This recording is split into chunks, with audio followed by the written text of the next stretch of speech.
You're listening to the Training Talk podcast with Watsy and DK. Dive into strength basics and elite endurance secrets. Whether you're just getting started or you're a seasoned athlete, this is the show for you. Join us each episode as we explore everything from training to wellness, nutrition, and much more. Let's get started. G'day all. Welcome to yet another episode of the Training Talk podcast. Today we have a co-host with us, Sophie Fish. Hello. Welcome. Thank you. Hey, Watsy. Hey, Sophie. Good to have all the crew in ready to talk about. What are we talking about, Watsy? Shift work, coaching and its challenges and what we experience. But I think it's important to think about, like, when we talk about shift work, how tired we all are. Very tired. Yeah, it's probably the biggest thing that, it's the biggest factor when it comes to shift work and coaching and whatnot. I got up this morning. I'm still tired. Still got the work in. Still got the work done, even though I've gone back to basics. It's like when you're dealing with shift work and you're dealing with fatigue, you've got to manage your workload somehow. I mean, I'm in a period where I'm trying to manage what my body can recover from and adapt to for later training sessions. So, yeah, I think we should start on that. I kind of had a bit of a novel understanding lately. So I read many years ago, I read Paula Radcliffe's book. Paula Radcliffe was a world record holder for the marathon for over 10 years. I think it was about 15 years in the end. And, yeah, she grew up running and was a top junior runner, and then went to uni and then finished her degree and ran all through that. And then when she finished her degree, she actually just decided, I'm going to be a professional runner. I'm not actually going to follow through with my degree and work in that area. She said she'd always trained in the morning, studied during the day, and then trained again in the afternoon, evening. And she felt like she was resting because she was just studying.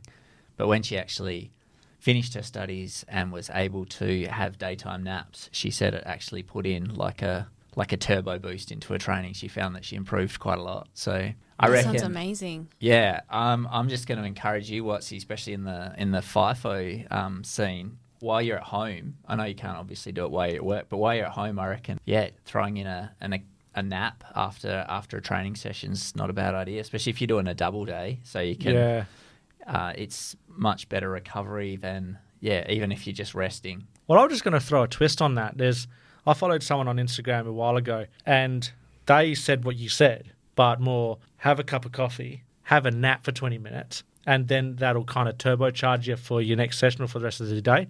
They actually called that the nappuccino. Yeah. I don't think I could sleep after having a coffee. No, because you actually fall asleep, like, before the caffeine kicks in. Oh, okay. You're asleep for 20 minutes, and that's then all you need. wake up and you get that, bam, had a nap. That's it. Had caffeine, ready to go. You're supposed to wake up not feeling so weary, wake up feeling good rather than wake up feeling kind of funky like you normally do after a daytime nap. I could introduce this into my work day, actually. Yeah. That moment of funkiness that I feel, what you're talking about, is when I come home from night shift. Yep. It's like I finish my shift. Where I'm working right now, they finish us ever so slightly before what we normally finish. I think the last truck pulls in at about, say, 5:45, and generally we're normally hot seated on the bus, and the bus leaves to camp at 6. And on the last day, we park up probably about half an hour before, and we get to go back to the camp, have some breakfast, whatever. Getting on the plane, we're waiting at the airport for an hour, and we're all just sitting there on our phones, just all fatigued and sleepy and delirious. And when we get on the plane, we've got an opportunity of about an hour and 45 to have a nap. Some of us do nap, some of us don't. Sometimes I find that if I nap on the plane, whether it be for half an hour to an hour, it sets me up reasonably well. But if I don't nap, or if I have some food, what they offer on the plane, it generally stuffs the rest of my day up. I feel cranky. I don't feel rested, obviously. And when I go and have an afternoon nap, be it an hour or so, I normally feel quite crappy. So that funk you're talking about, I'm pretty much in that funk for the whole day. Yeah. And so, like, when it's time to actually go to bed after dinner, I'm pretty much, my partner's trying to talk to me. there's almost no point. She might as well get conversation out of a rock by that point. So is that your strategy? When you come back home from night shifts, you'll nap on the plane, then have an afternoon nap of how long? It's normally about an hour, but it can change because, like, if I eat on the plane, Yep. I won't sleep. Okay. Like, because I develop heartburn and all these things. Okay. And I generally can't sleep for that hour period, and I'll try, and I'll become overtired. I'll try and stay up, and that puts me in a very negative feeling state. Yeah, sure. But when it's time to kind of actually go to sleep at normal time at night, I'm out like a light. Yeah, right. I dread night shift, coming off a night shift, because That's the worst. I've been mining 7 years, and I still haven't figured out a solid thing to recover as quick as I could. There's nothing good. I like to compare strategies here because, everybody does something slightly different. Yeah. So my night shifts finish usually at 7 a.m. and I'll be home shortly after. I always have to eat before I go to sleep. Yeah. So because otherwise I'll wake up hungry. Yeah. Normally on my changeover, I'm probably going to try to go to bed for about 3 or 4 hours. Yeah. Just this last lot of night shifts, I did 3 hours and that probably wasn't enough. I probably need 4. It's a balance though, because you don't want to sleep too much and then not be able to sleep that night, because you've got to like switch that back around to day shift. For me, quite quickly, we can have only maybe one full day between nights and days. So I've got to change it up so I'm recovered enough to do some training and get to sleep again, and not be cranky for my partner as well. Yeah, for sure. I mean, sometimes I'm cranky for my partner. I get some evil looks, but it's like, I'll just come off night shift. So it's not a free pass though. No, right? It's not. No. It's not a free pass. So like you come from like, say, night shift, have a day off. Well, it's half a day. So you come off night shift Monday at 7 a.m. and due back at work Wednesday morning at 6 a.m. So you've got one full day off and then whatever's left of Monday. But to be honest, most of that's usually pretty wasted because I'm cranky and I don't want to train. And what about the other way? Like coming from day shift and the next night you have to do night shift? Where I am, I normally have at least 2 days between. So and then You're lucky. you get the half day. Yeah, it actually works better that way. So you'd finish, at 4 or 5. Hopefully you finish on time. Yeah. Then you get 2 days off, and then it'll be like Monday night. So that's almost a third day off because you're not coming back until 9 p.m. Yeah. Okay, that sounds good. Yeah. So that's a good day. You get heaps done. What about you, Dave? Yeah, I think you mentioned like you went to Bali a couple of months ago, and you were kind of explaining to me about a situation like that. Kind of sounds like night shift. That kind of sounds like a shift change. Yeah, I did have an experience climbing a mountain in Bali. So, we got picked up by the taxi driver at 10 p.m. 10 p.m. I thought that they picked you up at like 1 a.m. for that. It depends a bit where you are. Yeah, but yeah. So we got picked up in Legion at 10, and then we drove 3 hours through Ubud up into the mountains, and then started climbing at 1. Wow. And then climbed through the night for about 6. No, actually, it was more like 9 hours. I think we finished till about 10 a.m. Yeah, wow. right. And then like 3 hours, like by car back. We got back about 2 or something. Was it worth it? It was fun. Like I think it was worth it. Like it was kind of unique because it was raining and like. The toilet was like a hole in the ground. It was sounds like Bali. Yeah, it was really rustic and not at all touristy. Okay. And I drank lots of tea and coffee. They kept offering it to us, and I kept saying yes. And and had heaps of fried bananas. Yeah, right. Yum. Yeah, they were tasty breakfast. But then when you get on the plane, you try to sleep, but you couldn't sleep. Well, you could sleep. Oh no! So the problem with the plane was actually fell asleep before it took off. We got stuck on the runway for, Yeah, about 45 minutes. Oh, no. And so I'd fallen asleep, and then like they went through the like takeoff routine, and that woke me up, and then I couldn't sleep on the plane. So, Hate that. Oh, it's horrible. but yeah, I haven't had a lot of experience with night shift, but I do street chaplaincy. So when we do street chaplaincy, it's a night shift from 11 to about 3 or 4, depending on how busy it is and how tired everybody is. We call that an evening shift. Yeah. It counts. Yeah. It's it counts. It's a late night for sure. Yeah, so I always like to sleep beforehand. I am totally not a nighttime person. If I'm up at 9 o'clock, like I will be tonight, Yeah. I'm usually pretty weary, and so I will go to bed at about the normal time, like 8:30, 9 o'clock, and then sleep for about an hour and a half, or try to sleep for an hour and a half. There's something about knowing you've got to get up in an hour and a half that's really bad with actually helping you fall asleep. Set the alarm for 10:30 and then get up and kind of, race out the door and do 5-hour shift, 4 or 5 hour shift. And You then do that tonight. I won't be doing it tonight. No, I did it last weekend or the weekend before. Yeah. So I get home about 3 or 4 and then I'll have breakfast.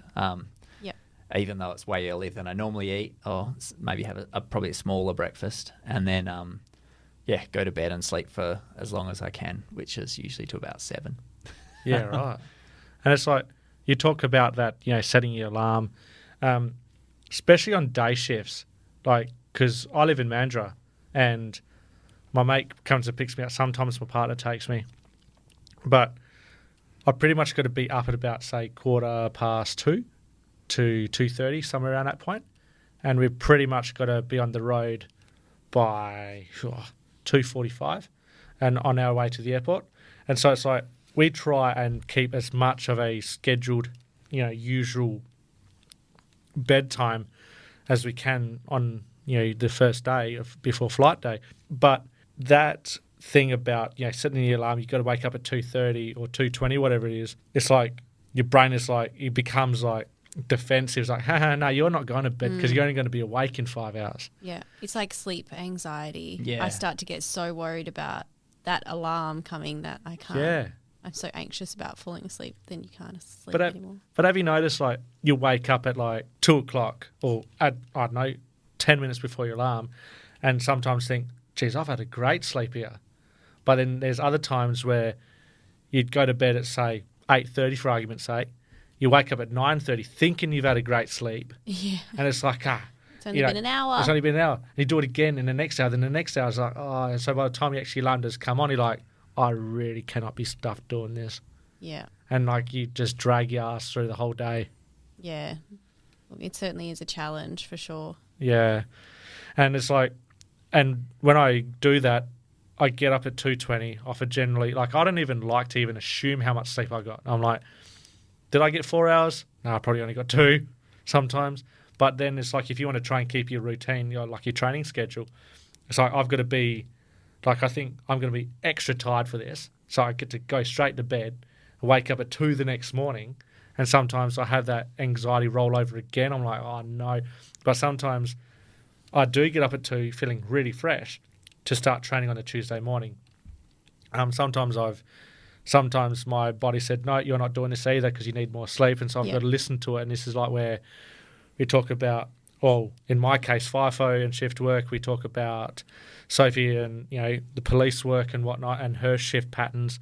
It's like we've always got like different methods and different challenges when it comes to shift work and training and getting the right sleep in, getting nutrition in and all these things. It's a big cobweb. I was going to call it a maze, but it's not even a maze. It's like a big cobweb of like commitments.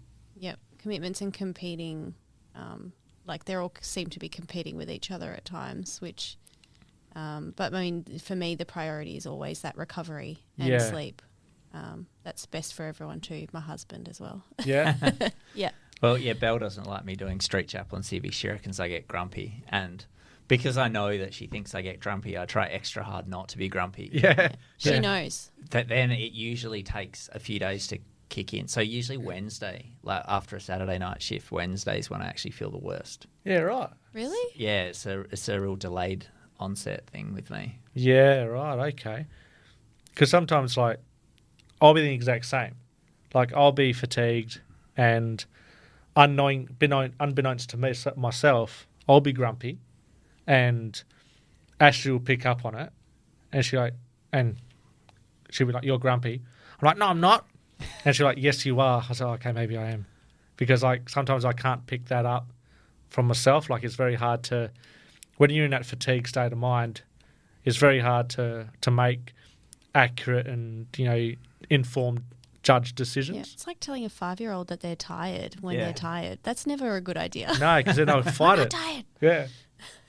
But at least you've got some reflection there. You can go, you can look at that and go, yeah, actually, I'm pretty grumpy. I should probably Go to bed. change my behaviour. Yeah. I'm sorry, Ash. And so also when we're in this fatigue state, like sometimes I'll get up the next day, and like on Tuesday morning after day shift or even after night shift, like I'd wake up and I think I need to get my session in, but I'm still tired. Like, I could have stayed in bed a little bit longer, but no, my stubbornness to get my session in, talk about that competitiveness and that discipline and the feeling of letting myself down. Yep. Like, I could have wasted a day. Like, we've just had this conversation where it's like I might be trying to focus on having a waste day. So it's like that day after night shift, more so, just waste it. Because it's like your body's trying to recover, your body's trying to tell you that obviously you do know that it's just done a night shift, and you actually should be resting. Like, you should be concentrating on eating good foods, just resting, taking the stress off of your body.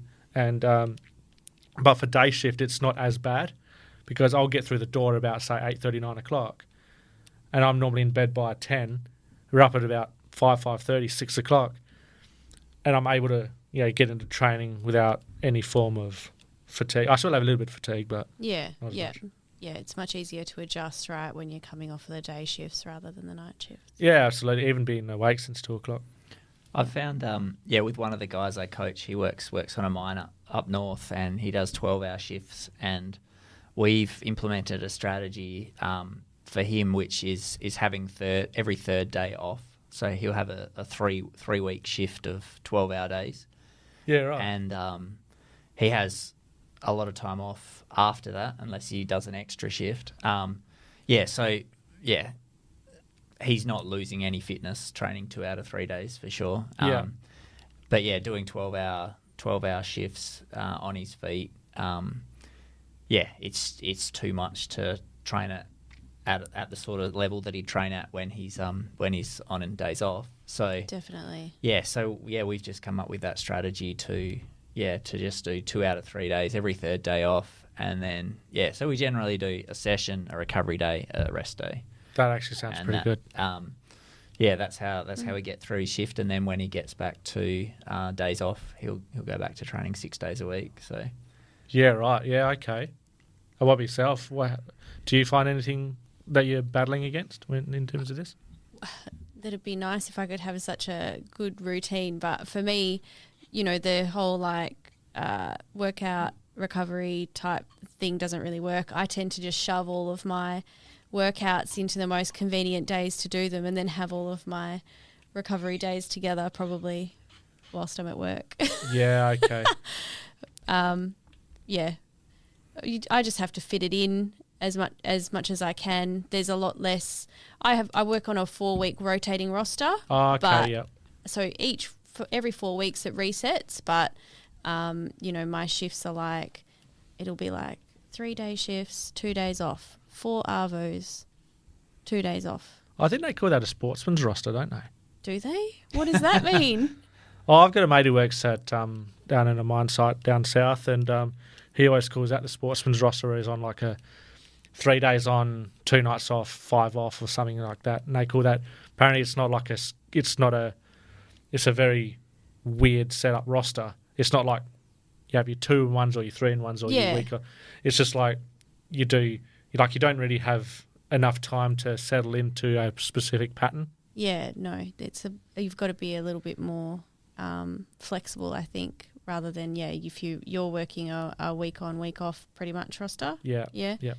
So you can obviously plan around that, and you it's pretty stable. Whereas some weeks I'll be working 30 hours a week, and other weeks I'll work 50 hours a week. Okay. So it's hard to be consistent, I guess, across all 4 weeks. And so, like, if you have a 4-week block, does your coach sit there and think, how many sessions can I put in a 4-week block? Because I've sat there in a truck for hours on end thinking about how can I maximise my training availability.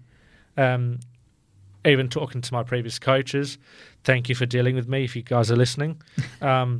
It's like I've sat there and I've worked it out last week that I do 8 days on, 6 off, 7 nights on, 7 off, and I can squeeze in 26 sessions in that month block. And so, like, if I did like 5 sessions or 6 sessions on a day shift, and then I can do like 6 to 8 trainable sessions on my breaks, and do like a 5 session on my night shift, considering like where am I going to put my rest days and trying to interchange them, it's like I can fit 26 training sessions in that month block, whether I use them or not.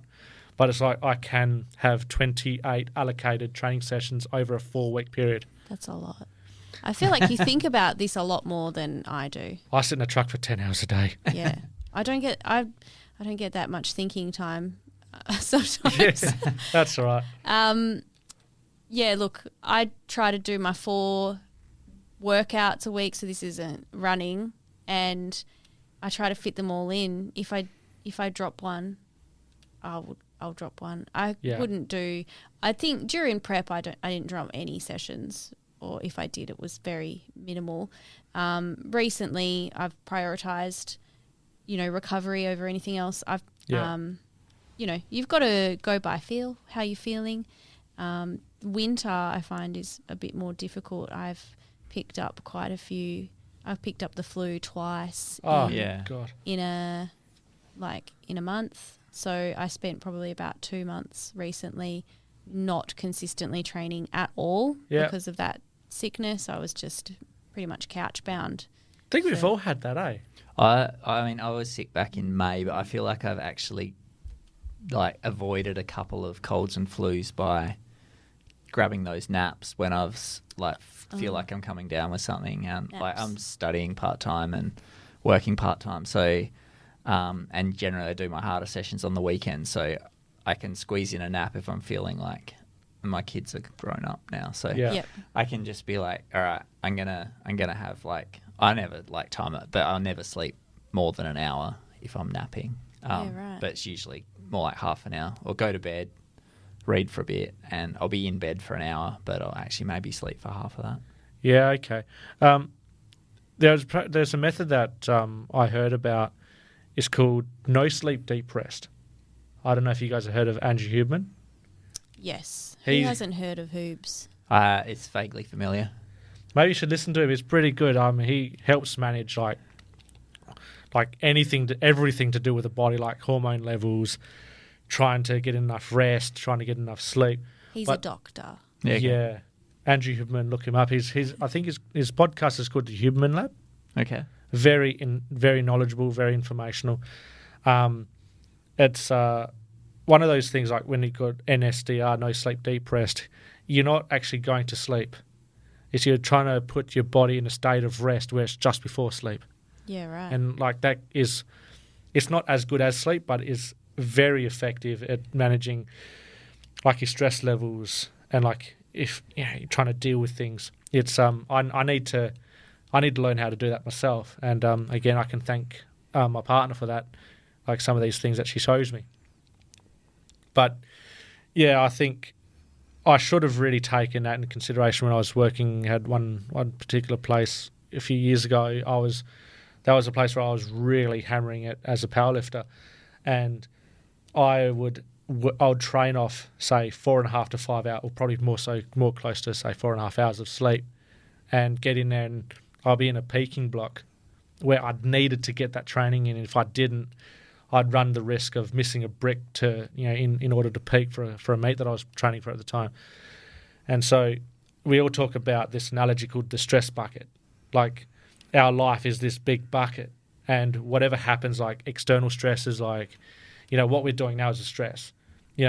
What I did this morning training, it was a stress. Like when you go for a run, Dave, it's a stress. When you're doing any police work, it's a stress. Everything's a stress, be it good or bad. Yeah. Your body responds to stress in the same way. And if that bucket overfills, things can happen, like you get injured, you get sick, or you get cranky, and that can lead into like anxiety and depression, all these other things. And like we then start to talk about like stress management, and like how do you guys manage your stress around doing everything that we do, like around our workloads and whatnot? Well, I think for me, the stage of like my athletic career at the moment, like, because I'm not taking it as seriously as I once did. Often the thing for me to drop is exercise. So I can skip a session and sleep in if I need to take something out of my stress bucket. And I did. I think last weekend I was planning on doing back-to-back, like long ride in the morning and long run in the afternoon, and I felt like I was fighting something. Like had a few people sick in the family, and I just thought I'm just going to skip the ride. And I'd arranged to run with somebody, and I was going to ride with the group. So I was just like, I'll just skip the group ride and just sleep in and run in the afternoon like we'd planned. So, that's the stage where I am at. I feel like that's a good way of reducing the stress load, and also like grabbing those naps when you can as well. I think this is like big nap over there. You just keep shilling the naps. I am.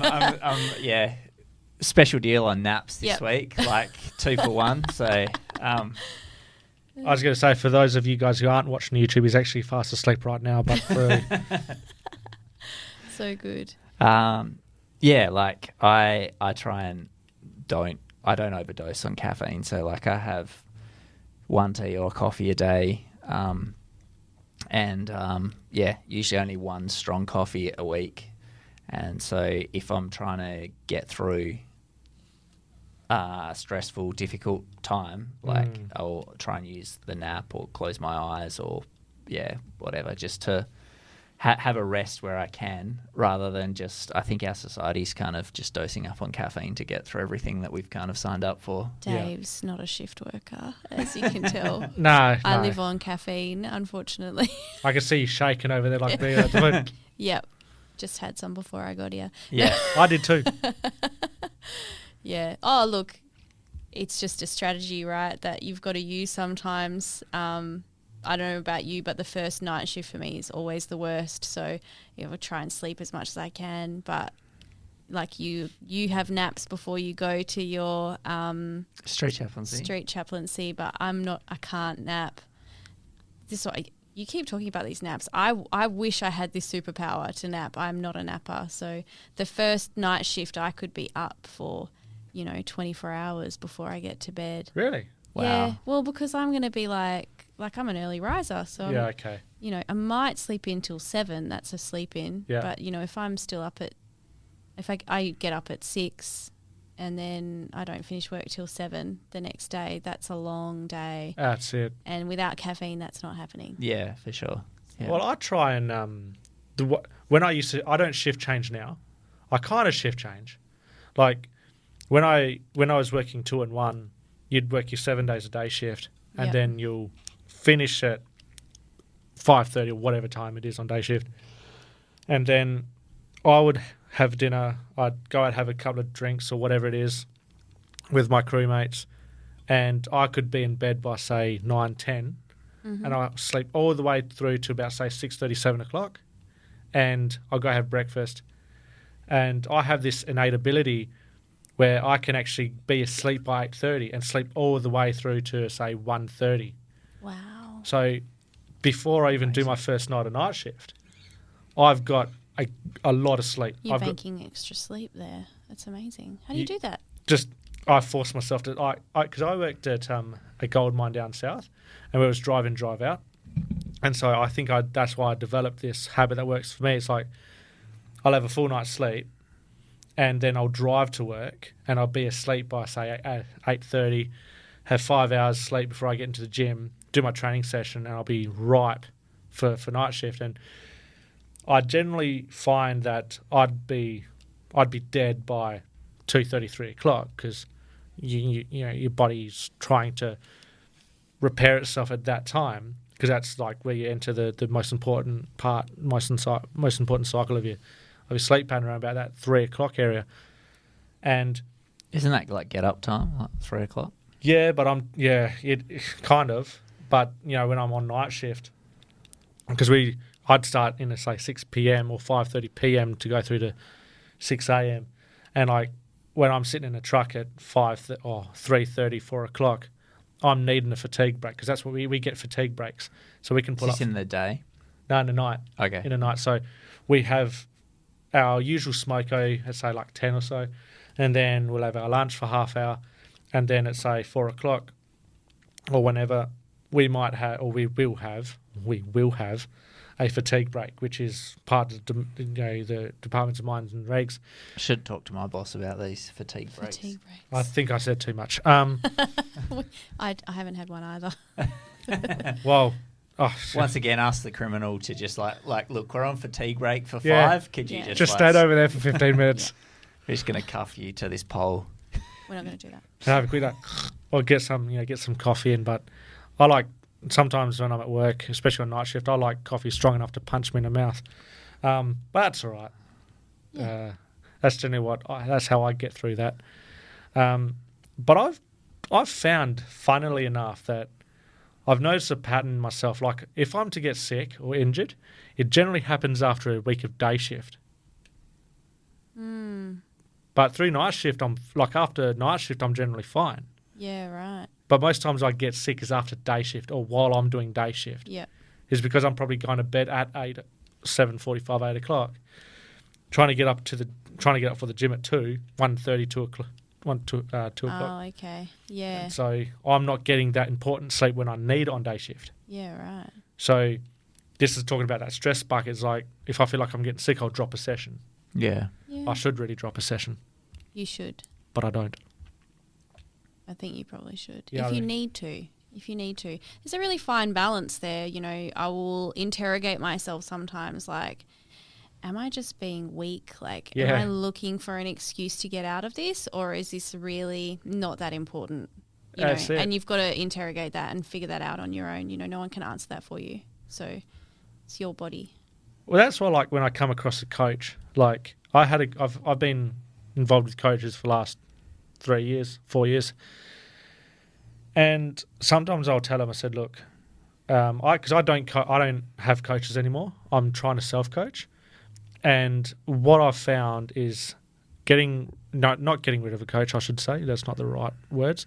But not being coached, it kind of gets rid of that leg of being able to, like, say, you know, I've got to then tell my coach I don't intend to train because of such and such. And they'll either agree or whatever. But if I, coach myself, it's easy to deal with. It's like, okay, I know I'm tired, so I'm not going to train the next day. Okay.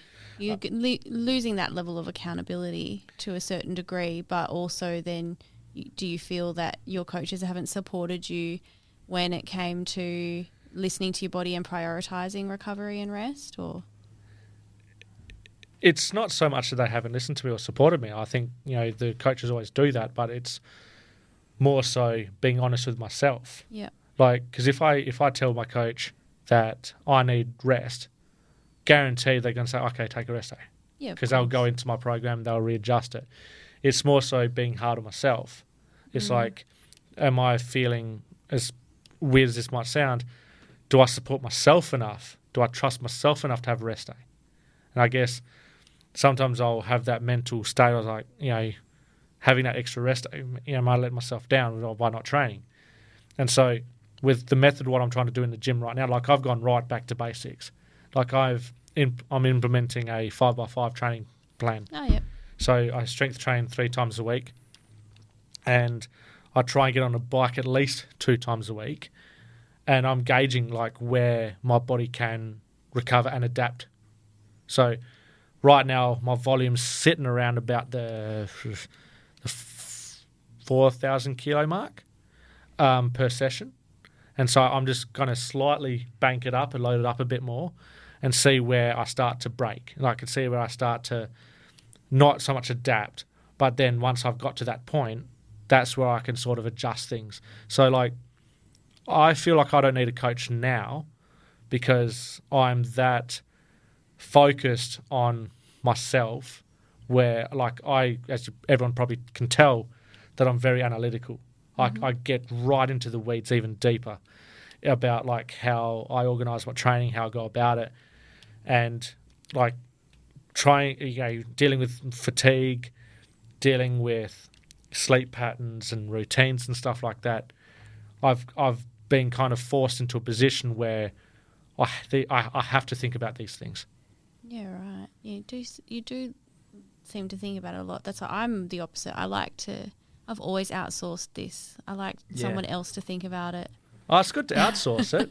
Like sometimes I'll be asking Dave. Like Dave coached me for a period of time, and like I'd tell him about it, and I feel like I'm annoying him. Or like saying, I'm tired, or I've got to restructure it to try and fit my work schedule. He's very accommodating. Yeah. But it's like sometimes I feel like I'm annoying him, but it might not come across like that. So it's like more so the whole training, shift work, fatigue. It's very, it's always on a knife's edge. Yeah, I think you do want to feel like you have that freedom to be flexible. Yeah. I think we talked about with Jen last week, like one of the good things about somebody who's really driven like Jen is like if they have a coach, they can kind of rein them in a bit. And I feel like most of the time I've got injured, it's when I've overtrained. Yeah. And it's because I've been doing stupid things that I've like just decided to do spontaneously. Yeah. Because I don't have a coach. I've only ever really had a coach for 2 weeks. Yeah. So if you're likely to do stupid things or very driven and likely to overdo it, it can be good to have that person who's reining you in. Yeah. And you're like, oh, sorry, I did an extra 2-hour run and now I'm injured. Like it's going to be the thing you want to tell a coach. Do you remember when I skipped my long run and I went and ran the city to surf instead? I don't think I told you. I don't remember. It's probably good that he doesn't remember. I got a free entry to the city to surf on like the Friday before. I think I do remember actually. Oh, here we go. And then I was like, well, I think I had like a 2 or a 3 hour trail run. Was it 12K? No, it was a marathon. Oh, the marathon. Okay. Yeah. So then I just was like, well, I'll just run the marathon. It's kind of the same. Yeah. And you were like, I just remember you said, oh, that's pretty cool that you can just do that. And then there was it. You didn't. Yeah. you weren't negative about it all, but it wasn't what I was meant to do.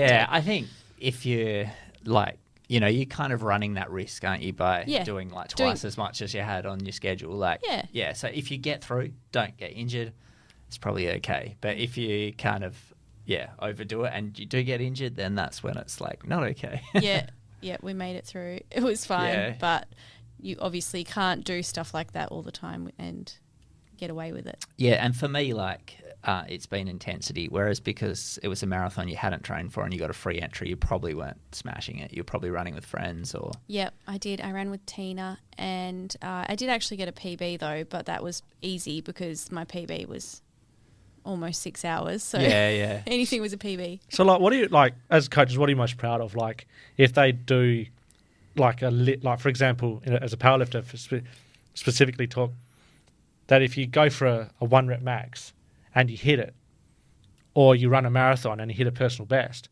but it wasn't planned, there'd have to be some sort of, like, mixed feelings in that saying, that's not in the plan, but I'm proud of you. Well done. Yeah. I mean, obviously happy that they've run a PB and you're happy that they've got through uninjured. But, it's just that risk that you take. And so it's something, the more risks you take, the more likely it's going to backfire on you eventually. But, like, if you take the occasional risk, then, nothing wrong with that. Yeah, absolutely. But like, let's say like when you're sick and you're that keen to do some more training, like there's been lots of times where I would be like, I know I'd be like, say, 2 or 3 days out of recovery. Like if I had another 2 or 3 days, I'd be perfectly fine. But I'd think, I can go run now. I can go to the gym now. And I'm like, you still feel the effects. But it's like, because you didn't give yourself that extra 3 days, you're kind of still sick for another 4 days after that. Like, how do you do you guys know what I'm talking about? Like, yeah. Try not to do that. I try not to do that. I'm having. But you still do though, right? I'm usually pretty disciplined. Like I actually started off having rest days in my very, very first program that I set for myself. Like as an adult. So yeah, like I think I shared about it in another podcast. Like I started off. This was my schedule: like run, swim, bike, rest. So I had like every fourth day as a rest. So I've always kind of appreciated the need to rest. And when I trained as a kid, I trained 6 days a week and had Sundays off. And I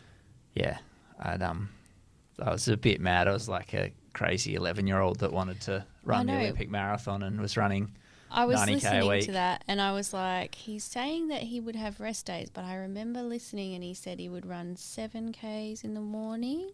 Was it? And then 9Ks in the afternoon? No, it was pretty much always the same. I started off with 1K once a day. Oh, that's right. And then built up to 8K twice a day. And then I started getting injured.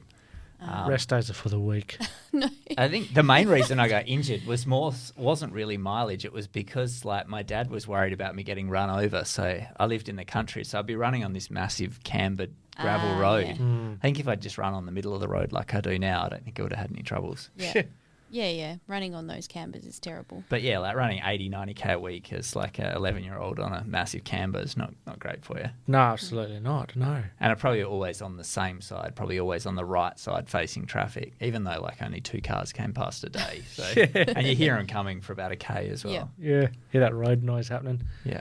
But when I like try and plan in rest days, there is no such thing as a rest day for me at the moment. Like the only actual rest day that I might have would be on a Sunday.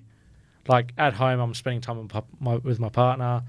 That's a rest day, but generally we're doing a lot of things around the house. So the only rest day that I talk about is like a rest day from training.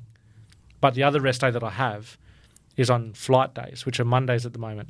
And again, like all those days, I'm not really resting either. So when we talk about the stress in the bucket sort of thing, when it comes to shift work, you've got to really be quite particular where those rest days end up, and like where it's like, do you plan them in, or do you just take them wherever you can, like kind of thing. You've got a good structure. You got you can plan those things. So like having that fly-in day as your rest day is a really great idea, and that's like built into your your work week. Yeah, and then I've also got to include that waste day, so which is another good formula. Yeah. I think with your schedule being a bit like more all over the place, it's harder to that's plan stuff, and there's no planning, unplanned overtime, and there's no planning in my life, really. Well, I guess you have the vague plan, like you've got like I want to do these 4 sessions, and then you're gonna squeeze them in wherever. And then plans always change, but I mean, I think I'll probably end up just doing a double session this weekend. Or I might not do it, just depending on how I feel. That's fine. Yeah. I also want to go to park run, so I'll do that Saturday morning. Park run, nap, do a session. Nap. Yeah, I don't actually have any real plans this weekend. It's obviously, don't have any plans, so I can just prioritise, working out. Absolutely. Yeah, I'm planning on riding the Dwelling Up 100 mountain bike race in a couple of weeks. So, You've got some cycling to do. Yeah, this is kind of my last big weekend for cycling. How many Ks? I'm not going to do a huge case. The plan is to do an hour on the mountain bike. I did it an hour and a half this morning. Yeah. Hour on the mountain bike, and then go and get my road bike and go and do the group ride on the road bike. Yeah. Nice. Yeah. Do you guys stop for coffee all the time? They have coffee at the end, which is not really my thing. Because you don't drink coffee. Well, I had my coffee today because I was staying up late. Like it's nearly 8. So yeah. Yeah, I think I kind of survive on coffee. Yeah, me And too. I think living on coffee is not a healthy habit because I've been drinking coffee since I was 14, and sometimes I think coffee and excess caffeine could be a potential symptom or cause of my sometimes anxiety or slash situational depression. Right.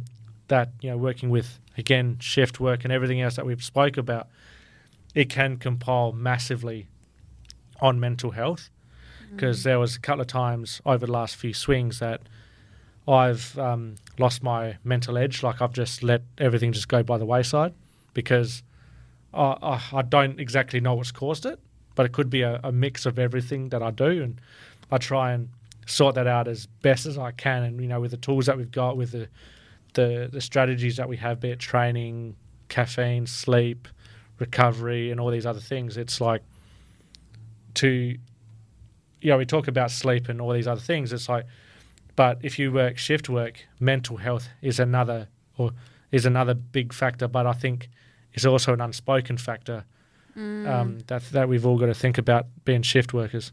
Yeah, for sure. I guess that's probably why I prioritise sleep, and I will always give myself a rest day if I'm not feeling good, because there's nothing real positive to be gained from pushing yourself through when, if you're not feeling great and you're unhappy. And I have to remind myself at times that, my work is important, my physical goals are important, running is important, all these things are important, but what's actually important is myself and my husband and our lives together, right? And, sometimes he and us, we get pushed a little bit further down the list of priorities. Yes. But ultimately, without him and our life together, all of these things don't mean anything. My job isn't important. Working out's not important. Running, none of it's important. So, putting that back at the top sometimes, and not going to work out, and making sure that that mental health is really looked after, and his mental health too is really important. Absolutely, mental health is probably the number one thing. Yeah, I think you kind of hit on something, like because the exercise, the workouts are the thing that is manoeuvrable in the schedule usually, isn't it? It's like, you can't say, all right, I'm not interacting with you today, Deej, because I'm too grumpy, because I have to work out and I have to go to and that does happen sometimes, there's times when that is more important, and he, we've got goals and he's accepting of that. He's got his own goals that, sometimes, will take priority. But, being a shift worker, and then he works long hours and often quite late at night, we often are like ships in the night, and we miss each other. So I will give up a session to go out for dinner with my husband, 100%. Yeah. Or lunch or whatever. Yeah. And I think that's going to be we don't want to open up a can of worms here, and I think that is going to be another topic for another day. But also, thanks for coming in and being a co-host with us on the Training Talk podcast. And once again, thanks to our producer, editor, that does all the hard work behind the scenes. We're up on YouTube now. We're also recording our first couple of video sessions so we can all see each other in the flesh. Hello. Once again, guys, we appreciate you coming on and listening, and support is amazing. Like, we've looked at the numbers, and it's great what's coming on, and as I said, we appreciate your support, and we appreciate you continued listening. Anyway, guys, that's all from us for this week. You can find Sophie at Sophie Fish on Instagram. You can find myself at trainingtalk.watsy. But you can also find the Training Talk podcast at trainingtalk.pod. Thank you.